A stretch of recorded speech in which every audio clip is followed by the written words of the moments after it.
eres bueno, bueno, bueno, bueno.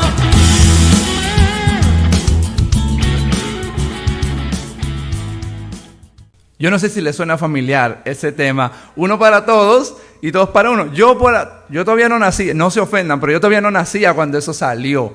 ¿Ok? Uno para todos, todos para uno. ¿Por qué? Porque mi objetivo, hermanos, es que podamos entender el día de hoy que todos, ¿ok? Todos somos importantes dentro del cuerpo de Cristo. O sea, la iglesia. Y entendamos que todos, hermanos, hemos recibido dones y talentos de parte de Dios para seguir edificando ese cuerpo que es la iglesia.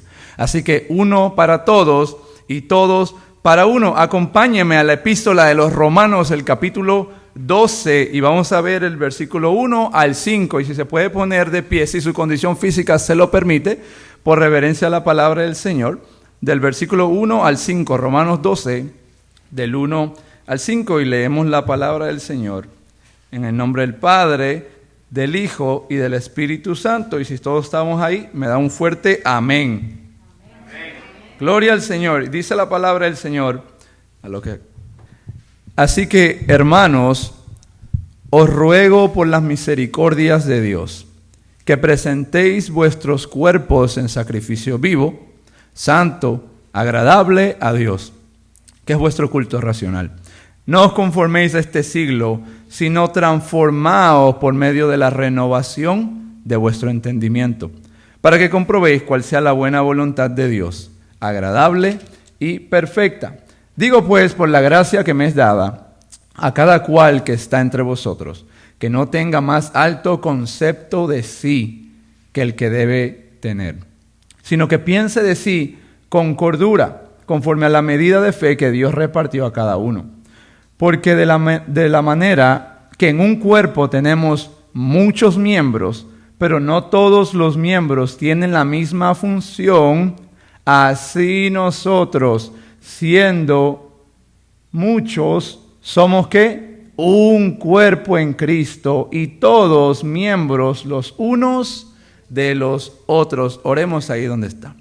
Padre, te damos gracias por este día. Gracias, Señor, porque nos permites adorarte, Señor. Entendemos que alrededor del mundo hay muchas personas que no pueden hacerlo, pero hoy nosotros podemos hacerlo libremente.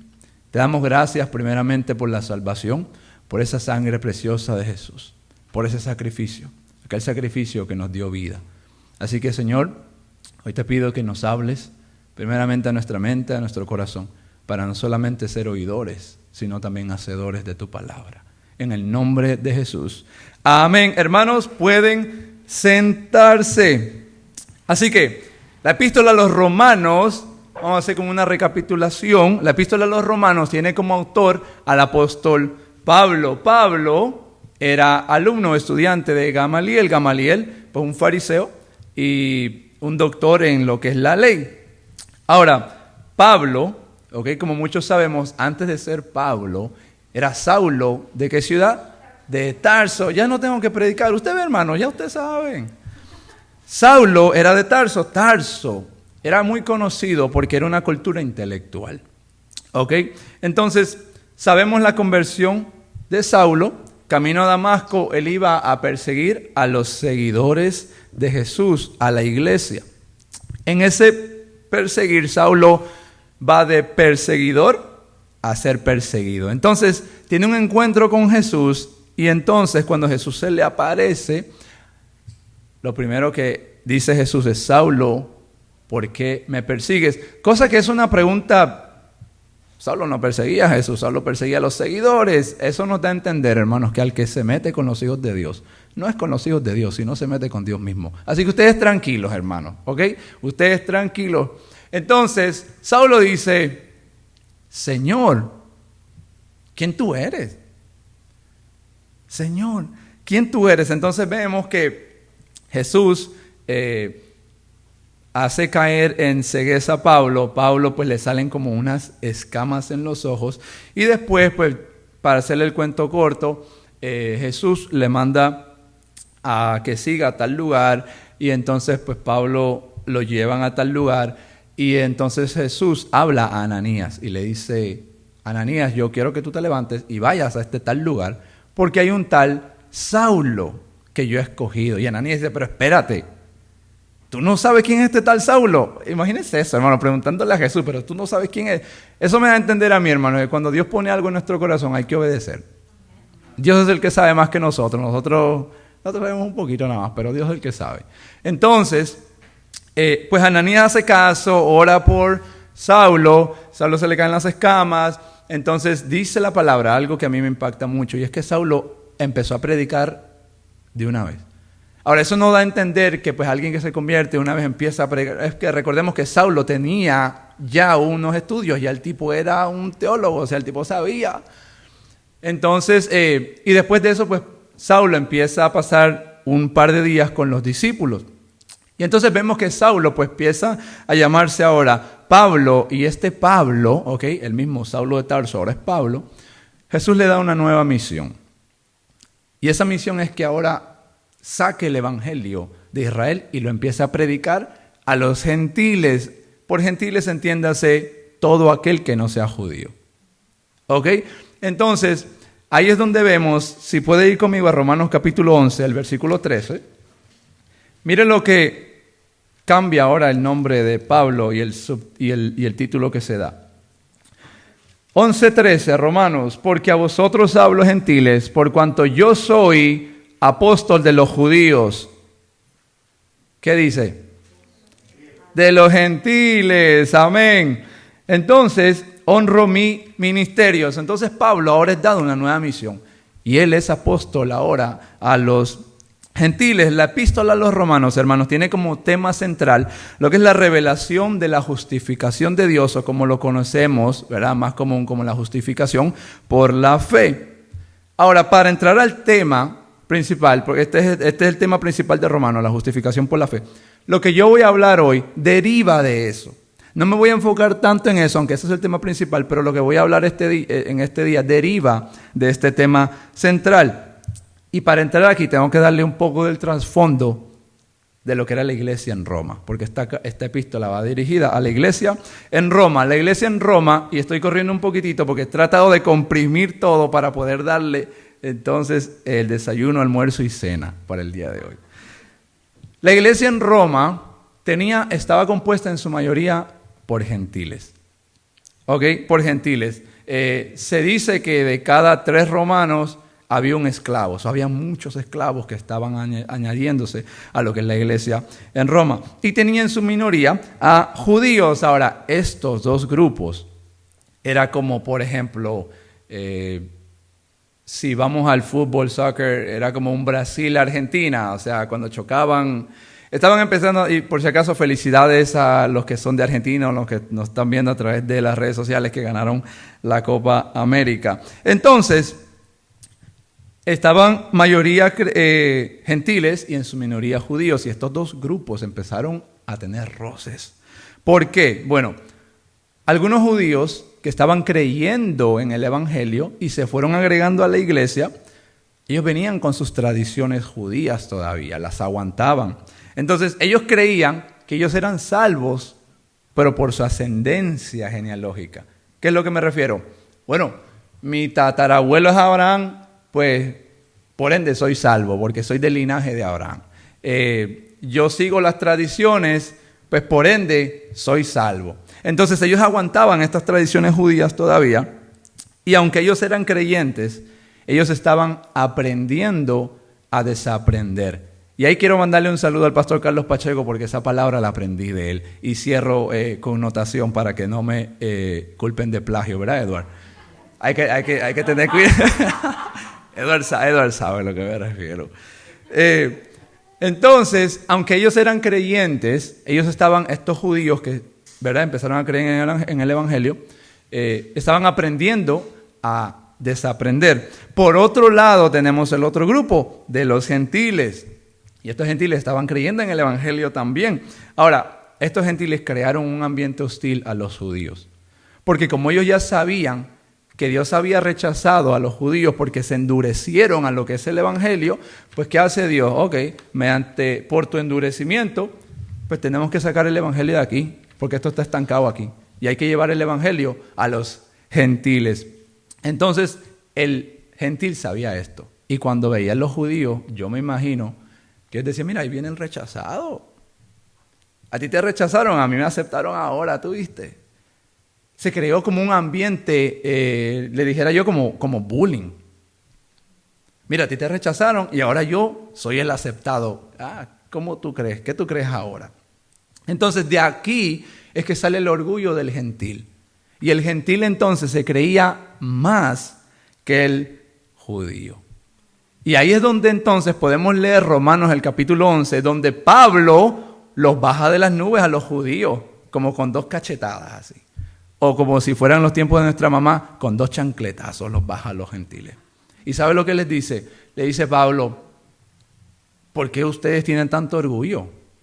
Recuérdense de que los judíos son las ramas naturales que han sido cortadas. Ustedes son injertados y ustedes son injertados a esta raíz y ustedes están sacándole provecho a esta raíz ahora. Así que dejen el orgullo. Ustedes no son naturales. Ustedes los cortaron de un árbol de olivo silvestre y los injertaron a la raíz natural. Así que dejen su orgullo. No se crean mejor que nadie. ¿Ok? Entonces, estos 2 grupos, hermanos, empezaron a tener esos roces. Ellos todavía no entendían que tenían que trabajar como un solo cuerpo, como un solo pueblo también. Ellos estaban en ese proceso de entender, aunque ambos creían en Jesús. Ahora, quiero aclarar algo. Hermanos, ni judío era mayor que el gentil, ni el gentil era mayor que el judío. Nadie estaba por encima de ellos, solamente Jesús la cabeza. Y eso es lo que te quiero decir el día de hoy, hermano. Nadie está por encima de ti. Hay un orden que tenemos que respetar, ¿sí? Pero hermanos, aquí todos somos iguales delante del Señor. Amén. Somos un solo pueblo, un solo cuerpo, como nos decía el hermano temprano. Somos una sola iglesia. Permanezcamos en esa unidad. Amén. Pero vemos ya que esta iglesia en Roma, pues, todavía está lidiando con estas cosas. Ahora, a pesar de sus diferencias que ellos tenían, ¿ok? Al fin y al cabo, estos 2 grupos habían sido justificados por el mismo medio. Ambos grupos habían sido justificados por la fe. Y la fe en Jesús. Y aquí es que quiero tocar un poquito el tema de la justificación. Y voy a tomarme el atrevimiento de tratar de explicarle lo que es la justificación lo más breve. ¿Ok? Aquí voy. La persona se da cuenta de que está en pecado delante del Señor.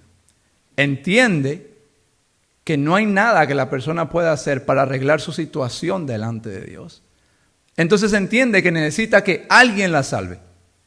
Y ese alguien es Jesús. La persona entonces se arrepiente de sus pecados. Pone su confianza en Jesús, en esa obra redentora. Entonces, mediante esa obra redentora de Jesús, no mediante la decisión de la persona, mediante la obra redentora de Jesús, Dios agarra a la persona y legalmente la hace justa delante de Dios. Y en ese momento entonces la persona se vuelve beneficiaria de las bendiciones de Dios. La más grande, ¿cuál es? La salvación de nuestra alma, la vida eterna. Traté de simplificárselo, ¿ok? Lo que es el tema de la justificación. Ahora, habiendo explicado esto y teniendo un contexto de lo que era la iglesia en Roma y estos 2 grupos que eran ¿quiénes? Los judíos y los gentiles, ¿ok? Ya sabemos eso. Vamos a lo que Pablo les quiere enseñar a esta iglesia en Roma, que a la misma vez lo podemos agarrar de enseñanza para nosotros mismos. Y ahora, cuando Pablo habla del contexto de somos un solo cuerpo o somos la iglesia, hay que entender algo. De que todos, y lo vuelvo a repetir porque es el tema principal, todos somos un solo cuerpo, hermanos.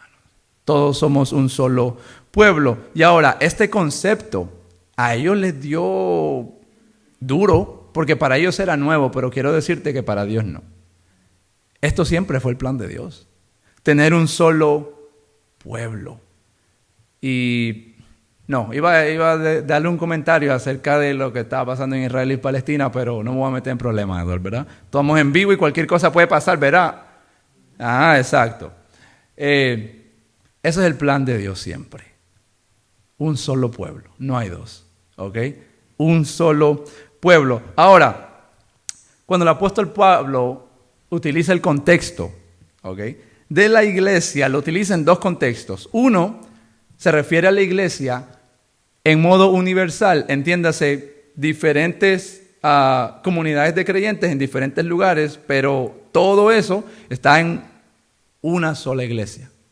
El otro concepto es cuando pues Pablo se refiere directamente a una iglesia en específica. Por ejemplo, tenemos el ejemplo de la iglesia en Corinto, la iglesia en Galacia, ¿ok?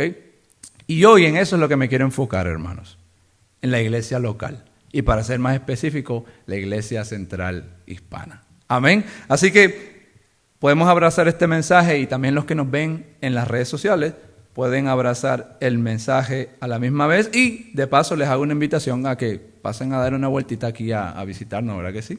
Amén. Gloria al Señor. Así que la iglesia de Cristo, hermanos, está formada por personas de diferente trasfondo, diferentes culturas, diferente nacionalidad. ¿Hay alguien de mi nacionalidad? Yo soy peruano. ¿Hay alguien de Perú aquí? ¿No? ¿Alguien? Sí, Colombia. Yo vi Colombia, pues aquí yo sé que es Puerto Rico, aquí es del Salvador. O sea, esto es lo que enriquece la iglesia. Esa diversidad es lo que enriquece el cuerpo de Cristo. Pero lo más importante, hermanos, es que cada miembro sepa cuál es su función y que cada miembro sepa cuál es el don que Dios le ha dado para que lo pueda ejercer en su iglesia local. Ahora, Dios le ha dado dones a todas las personas. Sí, incluso los que no son cristianos. Hay personas que hacen arte por allá y no son cristianos, artistas y todo. Pero al final sabemos que cada quien va a rendirle cuentas a Dios con lo que hizo con ese talento. Ahora, Dios da estos dones para ser usados dentro de estas cuatro paredes y también para llevarlas fuera. Y yo quiero abrir paréntesis, ¿ok?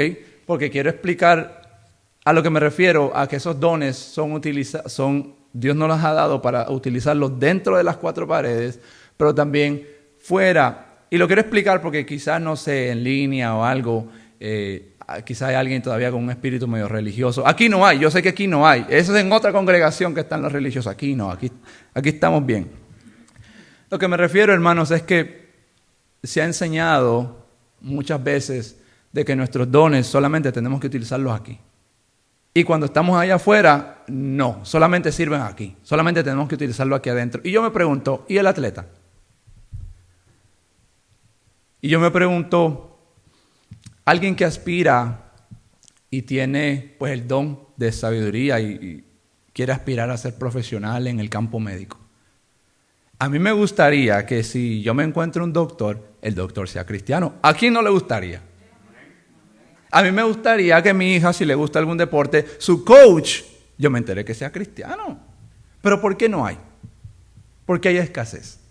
Porque lastimosamente han enseñado de que los dones solamente se utilizan dentro de las cuatro paredes. Si nos fijamos a la iglesia primitiva, esa iglesia hacía un impacto con sus dones, no solamente en las casas que se reunían, ellos impactaban. ¿Y usted sabe a quiénes impactaron también? Al imperio más poderoso de ese entonces, que fue el imperio romano. Empezaron a sacar a las mujeres de ese entonces, que pues, con todo respeto lo digo, pero eso era lo que se vivía allá. La mujer no sabía leer ni escribir, la mujer romana. Y cuando ellas empezaron a entrar a la comunidad de fe, ellas mismas les empezaron a enseñar a leer la Septuaginta, que era el Antiguo Testamento traducido en griego. O sea, el cristianismo en sí, con los dones que Dios ha dado, sí impacta primordialmente a su iglesia local, pero tenemos que entender que Dios también nos ha dado dones para impactar fuera de estas cuatro paredes. Así que si ustedes conocen a un atleta, si conocen a alguien que quiere ser doctor, apóyenlos. Que ellos también pueden usar sus dones. Imagínense un atleta en el locker room sacando y compartiendo y tiene el don de enseñanza y va a predicar o le gusta compartir el mensaje. ¿Cómo ellos llegan a lugares que nosotros no podemos llegar? ¿Cuánta felicidad no nos da? Por ejemplo, años anteriores, había un basquetbolista llamado Steph Curry. Cada vez que el muchacho la metía, hacía así y apuntaba arriba. Y le preguntaron, oye, ¿pero por qué tú haces eso? ¿Tú te consideras el número 1 o algo así? Él dice, no, lo que pasa es que el juego que yo hago es para glorificar a Dios. Y uno mira eso y dice, wow, eso me emociona, yo quiero ver más de eso. Pero tristemente se ha enseñado de que no, de que los dones solamente son aquí nada más. Hoy yo te quiero decir que los dones que Dios te ha dado, los talentos que Dios te ha dado, es para que lo apliques en tu trabajo, con tus amigos, aquí también, dentro de las 4 paredes de la iglesia, claro que sí.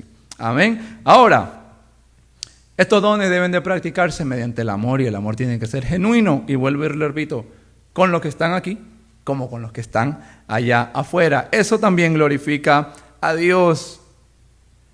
Hermanos, a Dios no solamente le importa nuestra vida individual, a Dios también le importa nuestra vida como comunidad, como iglesia, ¿ok? En esa comunión de los santos, que pues aquí pasa todos los domingos o cada vez que hay estudio bíblico, a eso también Dios le interesa. Ahora, quiero que entiendas algo, que en esta comunidad llamada iglesia no hay elitismo, no hay rango, no hay comandante, no hay coronel, hay un orden sí, pero no hay elitismo. Aquí todos somos iguales delante de los ojos del Señor. El hecho de que tengamos dones diferentes no quiere decir que pues porque yo esté llevando la palabra sea mejor que el hermano que está haciendo la transmisión. No, eso no. No hay elitismo, aquí todos somos hijos del Señor. Y hemos sido dados esos dones para ejercerlos dentro de la iglesia. Ahora, vayamos a Romanos el capítulo 12, volvamos al versículo 1, y ahora sí es que arrancamos a predicar, hermanos. Vamos a hacer esto directo y también teniendo en cuenta el tiempo. Romanos 12, 1, y yo voy a tratar de ir a través del versículo 1, 2 y 3, por lo que decía el griego original, para saber más el contexto y lo que Pablo nos está diciendo, o les está diciendo a la iglesia en Roma, que podemos aplicarlo nosotros en el día de hoy. Versículo 1, así que hermanos, os ruego por las misericordias de Dios, y quiero parar ahí, el rogar ahí en el griego original es una exhortación. Esto se usaba en la milicia. Antes de que la persona entrara al combate, venía alguien superior a él y lo exhortaba y le daba ánimos para que vaya a pelear. Es algo así como cuando la esposa le dice, ¿y los platos cuándo? ¿Los platos cuándo los vas a lavar? Algo así, una exhortación, algo así, bien tranquilita, ¿verdad? Al estilo militar. Entonces, seguimos leyendo. Que presentes sus cuerpos en sacrificio vivo, santo y agradable a Dios. El presentar aquí, ¿ok? En el griego original se usa o se usaba para expresar lo que es la presentación de los sacrificios en el templo. Esa misma palabra se encuentra en Lucas, el capítulo 2, el versículo 22, donde se refiere a la presentación de Jesús por sus padres terrenales en el templo de Jerusalén. Interesante. Eso se da a entender de que están reconociendo a Jesús como aquel sacrificio que Él iba a hacer. Él era el sacrificio que Dios nos estaba dando para el perdón de nuestros pecados. Así que cuando dice sacrificio vivo, santo y agradable, hay que recordar que los sacrificios del Antiguo Testamento eran animales muertos. Pero entonces, ¿por qué Pablo le está diciendo a esta iglesia, preséntate como un sacrificio vivo? Pues hay que entender una cosa. Nosotros sin Jesús no tenemos vida. Andamos muertos. La única forma o la única posibilidad de poder presentarnos como sacrificio vivo delante de Dios es teniendo a Jesús en nuestras vidas. ¿Por medio de qué? De la justificación que lo acabamos de explicar hace ratito. Cuando tenemos a Jesús, entonces nos convertimos en ese sacrificio vivo que también es agradable y que también es santo. La palabra santo es apartado. Mire todos los beneficios que podemos obtener mediante el arrepentimiento de pecados y aceptando a Jesús como Señor y Salvador. ¿Ok? Entonces Pablo está diciendo, Teniendo a Jesús, preséntate delante de Dios. Y ahora sí puede ser un sacrificio vivo, santo y agradable. Y dice el versículo 2, no os conforméis a este siglo. Y quiero parar ahí. La palabra no os conforméis ahí en el griego original está tratando de decir, para de hacer lo que se está acostumbrado a hacer. Detente, ya no sigas con la rutina que hace todo el mundo. Recordemos algo, que el contexto en el cual estaba esta iglesia en Roma era un imperio romano pagano. Pagano, o sea, ellos aceptaban la poligamia, entiéndase, el hombre se podía casar con múltiples mujeres y eso era normal para ellos. Pues la mujer no era tratada en alta estima, era menospreciada.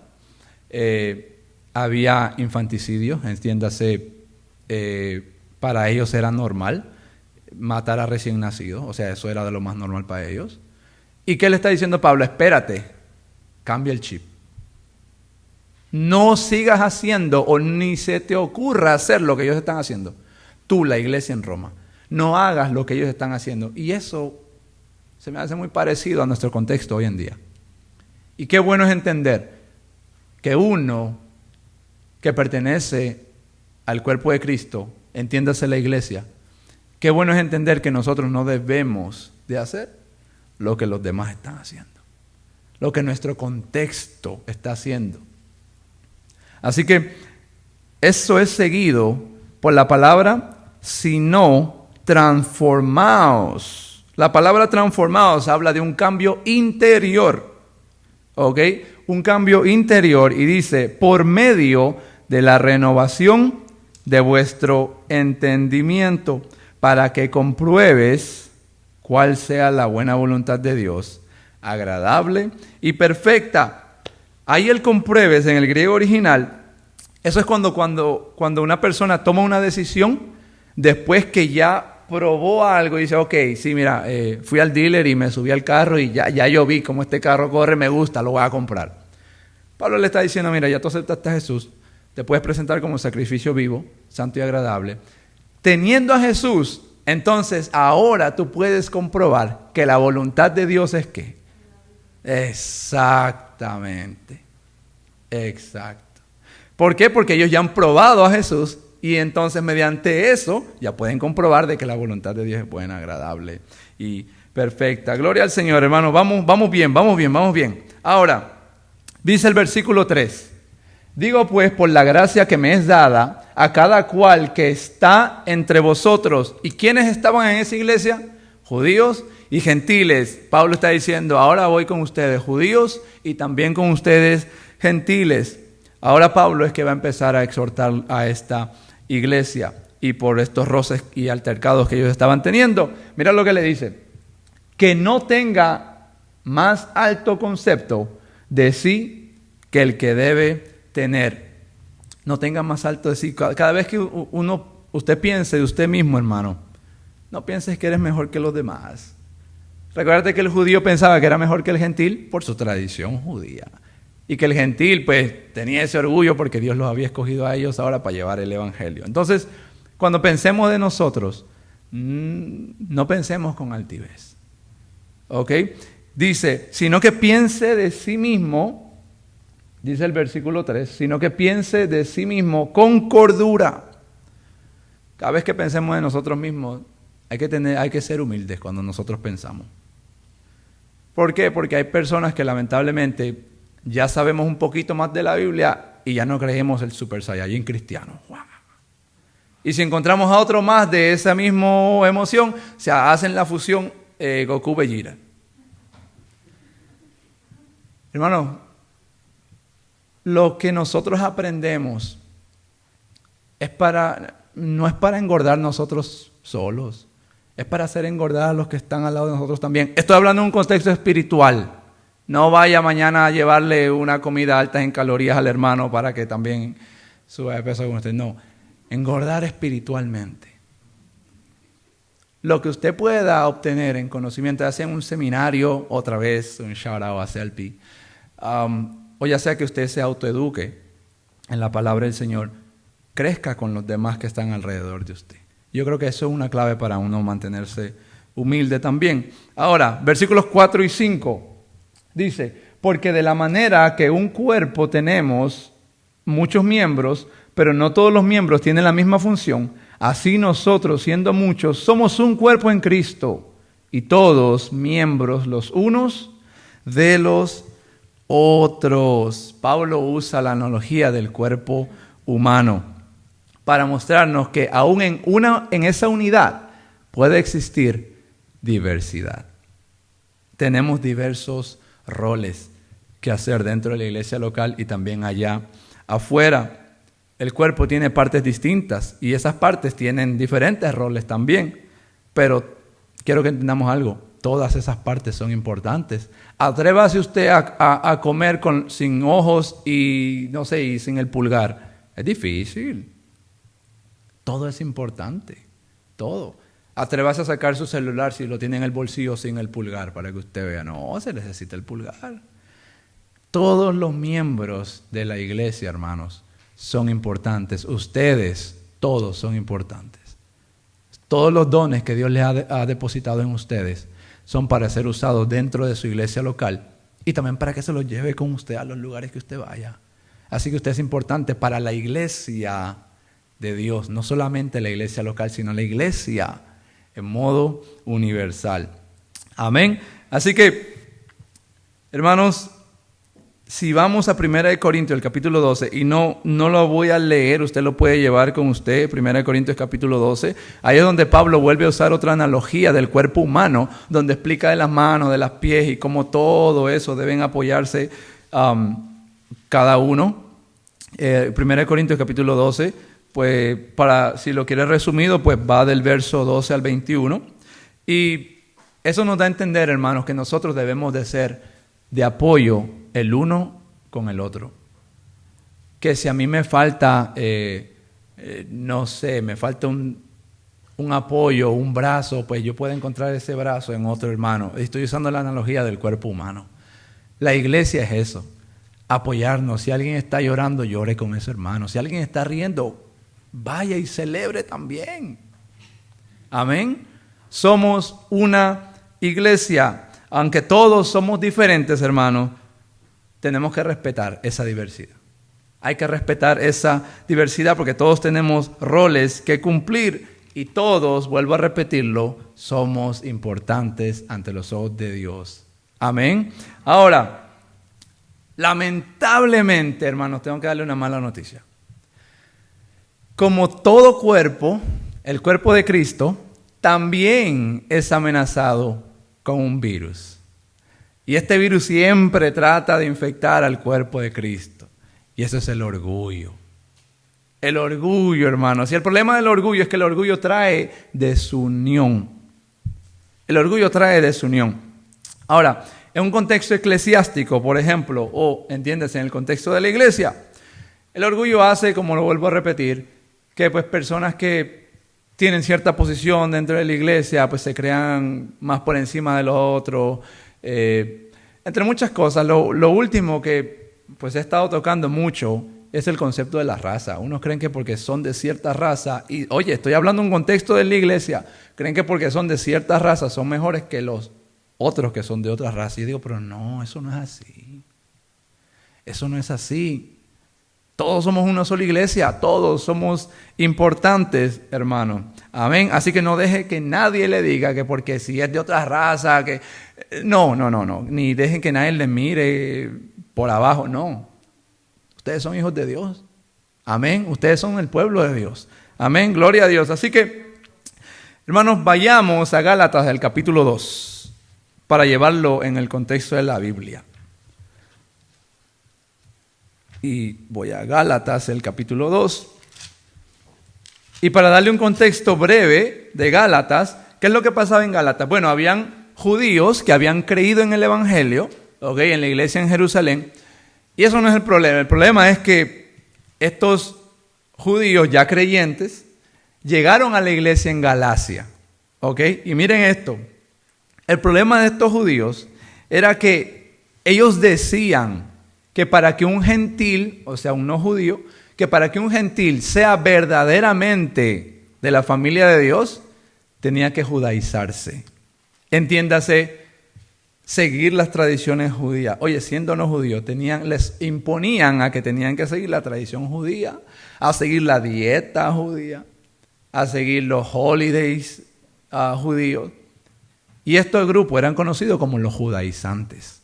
¿Ok? Ellos eran conocidos como los judaizantes. Ellos no creían que la fe en Jesús era lo suficiente como para salvar. Ellos creían que era la fe en Jesús más obras. Y yo quiero decirte algo, que cuando tú cambias el evangelio, ya no es el evangelio. Cuando cambias el evangelio, ya no es el evangelio, porque ahora las buenas noticias se convierten en malas noticias. Entonces, tenemos a este grupo que llega a la iglesia en Galacia y empieza a formar un desorden porque empiezan a imponerle a los gentiles a que vivan como judíos. Porque si no, no los consideraban como verdaderos creyentes, como verdadero pueblo de Dios. Vamos a Gálatas capítulo 2, el versículo 11 al 14. Mira lo que dice la palabra. Pero cuando Pedro vino a Antioquía, le resistí cara a cara, o lo encaré, porque era de condenar. Pues antes que viniesen algunos de parte de Jacobo, comía con los gentiles. Pero después que vinieron, se retraía y se apartaba, porque tenía miedo de los de la circuncisión. Ahí está, eran los que imponían las tradiciones todavía. Y en su simulación participaban también los otros judíos, de tal manera que aún Bernabé fue también arrastrado por la hipocresía de ellos. Y paramos ahí. Pablo encara a Pedro porque, sí, hermanos, el apóstol Pedro cayó en estas ideas de los judaizantes también. Entonces, Pablo lo encara porque Pedro se había vuelto un hipócrita. Pedro era judío, pero él vivía como gentil ya. Ya él había tenido la revelación. No llames inmundo a lo que ya yo santifiqué. O sea, ya Pedro estaba, dice el dominicano, ya Pedro estaba claro. Entonces, Pedro se volvió hipócrita en ese tiempo. Siendo judío, vivía como gentil, pero entonces, ahí no quedaba la cosa. Decía a los gentiles que tenían que vivir como judíos. Miren eso. Eso es como aquel que te dice, hermano, necesito que ores por mí. Ok, pero entonces el hermano que está pidiendo no ora. Eso es como decir, mira, yo quiero que tú vayas al gimnasio por mí. Entonces, tenemos a un Pablo que encara a Pedro. ¿Por qué? Porque Pedro sabía que la salvación o la justificación venía solamente a través de la fe. Y Pablo le dice, ¿qué tú estás haciendo? Esto no es así. Vamos a parar. En Perú dice, párame el coche, dicen en Perú. Así que Pablo, leamos ahora Gálatas el capítulo 3, versículo 16. Y aclaro, Pedro no se queda así. Obviamente Pedro después recapacita y vuelve en sí. Pero, por cuestión del tiempo, Gálatas 3, versículo 6. Gálatas 3, versículo 6. Y miren esto. Así, Abraham, oye, usando al padre de la fe, Abraham creyó a Dios y le fue contado por justicia.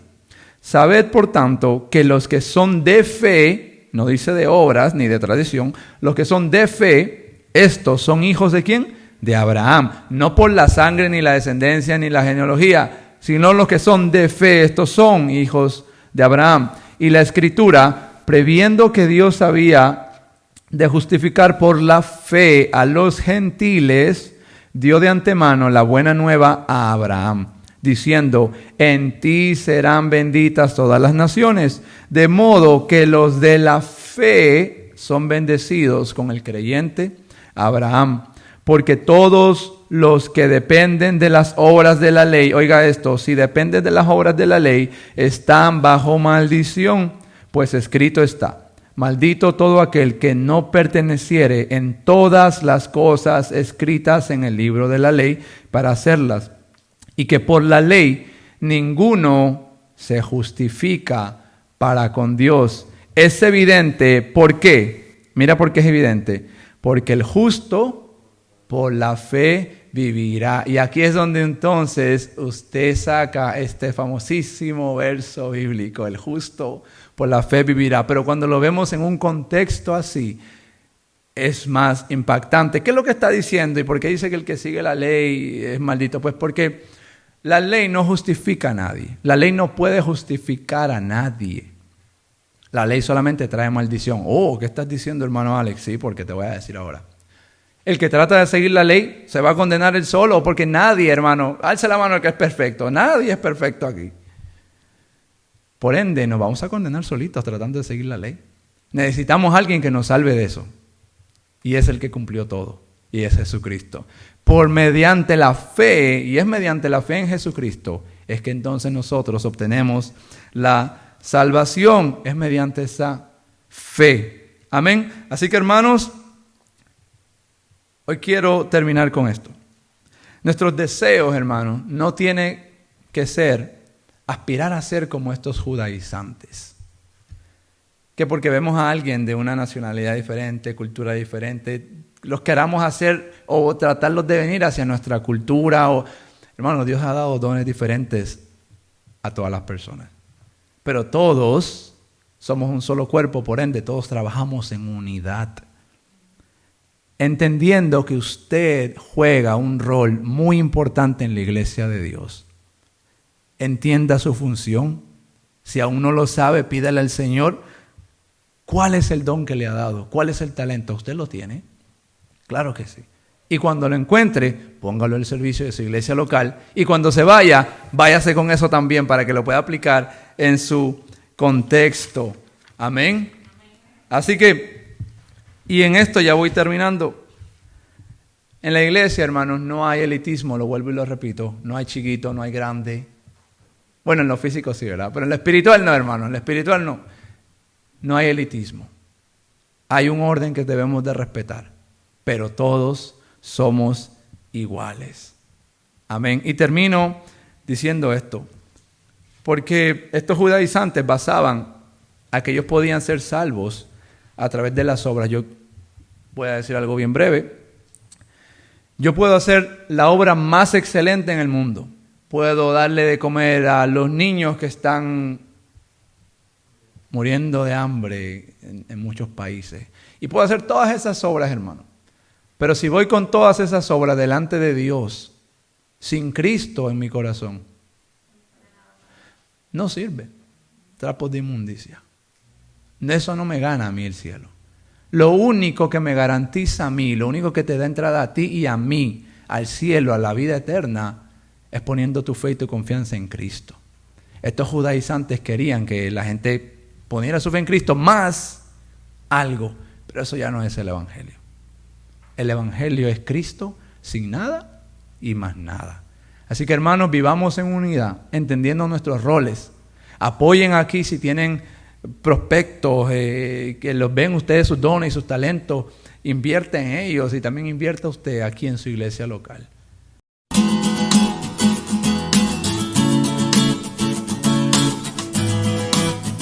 Eres bueno.